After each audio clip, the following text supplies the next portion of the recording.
আপনি কি কখনো খেয়াল করেছেন গাভীর ফ্রোজেন সিমেনে অর্থাৎ সিমেন স্ট্রোতে বা বীজের কাঠিতে তারিখ লেখা থাকে উৎপাদনের, কিন্তু এক্সপায়ার ডেট লেখা থাকে না? এর মানে কি সিমেন্ট কখনোই মেয়াদ উত্তীর্ণ হয় না? চলুন আজকে এর পিছনের বিজ্ঞানটা জানি। কেন এক্সপায়ার ডেট লেখা হয় না?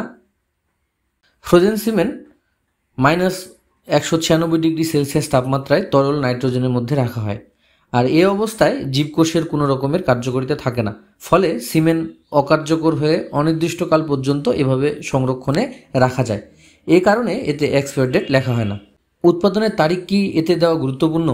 উৎপাদনের তারিখ অবশ্যই লেখা থাকে, কারণ এটি দেখে ব্যবহারকারী বুঝতে পারে সিমেন্টটি কতদিন আগে সংরক্ষিত হয়েছে এবং কোথা থেকে এসেছে, যার ফলে তিনি সতর্কতার সাথে এটি ব্যবহার করতে পারেন।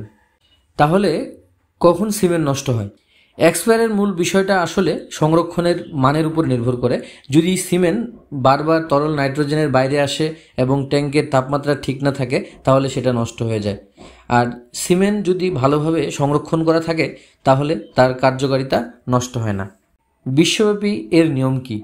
FAO, NAB, USA বা বাংলাদেশের যে সেন্টারগুলি আছে, সব জায়গার এক্সপার্টদের ওপিনিয়ন এবং এ মতে তারা সিদ্ধান্ত নিয়েছেন শুধু ব্যাচ নাম্বার এবং উৎপাদনের তারিখ উল্লেখ করলেই এটা চলে।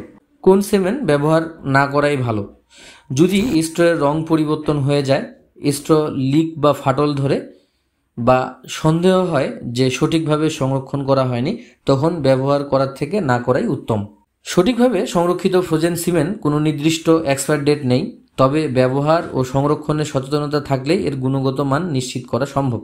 আপনার কৃত্রিম প্রজনন সফল হোক। ধন্যবাদ সবাইকে।